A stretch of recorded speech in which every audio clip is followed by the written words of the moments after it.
Alors quand vous étiez en voyage comme ceci, donc comme ça, bon, il y a la partie mer et après il y a tous les pays que vous avez pu visiter. Combien de pays, combien de... Alors j'ai fait un petit calcul qu'on retrouvera dans Le Vent du Large. Nous avons visité 25 pays ou îles différentes. Hein, c'est-à-dire qu'on peut visiter, par exemple aux Antilles, on peut visiter 3 ou 4 îles qui appartiennent au même pays, hein, à Saint-Vincent ou à Grenade. Aux Antilles, on peut aller à Saint-Martin, à la Martinique, à la Guadeloupe, tout ça c'est le même pays, c'est la France. Mais on a également visité des pays comme Haïti, on a débarqué en République dominicaine, à Porto Rico, donc finalement les États-Unis, hein, les îles Vierges britanniques, donc l'Angleterre, Saint-Martin, la Hollande. Voilà, donc on peut dire qu'on a visité à peu près 25 pays et îles différentes. Et à chaque fois, une culture, une histoire, des gens, un accueil toujours chaleureux, sympathique, agréable et beaucoup de déchirements quand il faut partir. Alors comment on arrête ce genre d'aventure?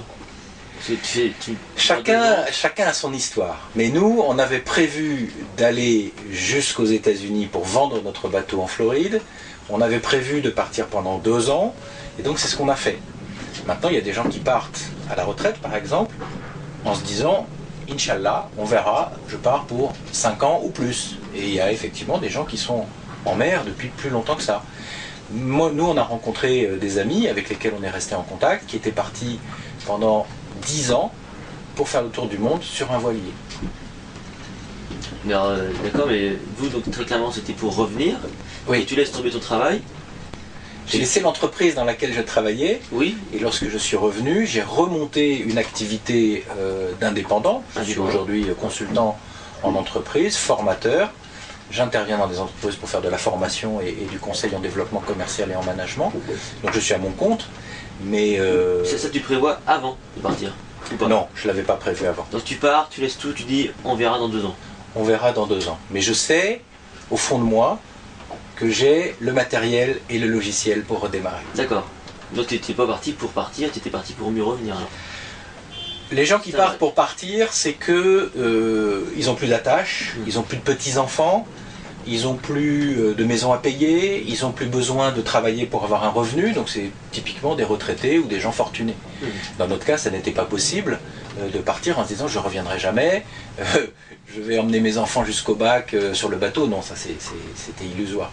Donc on savait qu'on partait pour 2 ans, c'était une parenthèse, c'était un break, et l'objectif c'était vraiment de découvrir le monde, de rencontrer des gens, de se confronter à d'autres cultures, et puis également de donner une ouverture à nos enfants.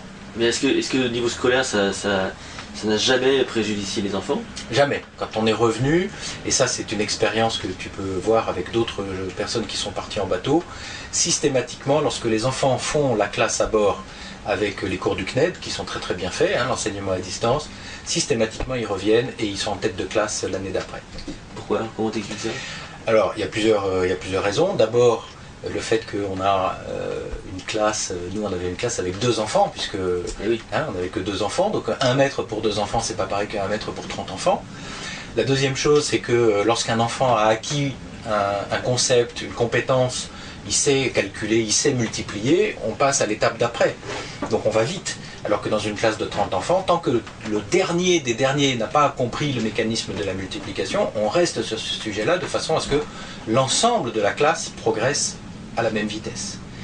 Et puis la troisième raison, c'est que ça leur donne une ouverture d'esprit, un sentiment une créativité, une capacité de comprendre les situations de façon très intuitive, et puis ils font un certain nombre comment dire, tout ce qui est ce qu'on appelle aujourd'hui le SVT, les sciences naturelles.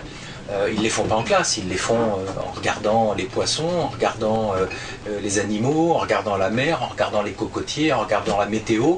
Ils apprennent énormément de choses comme ça.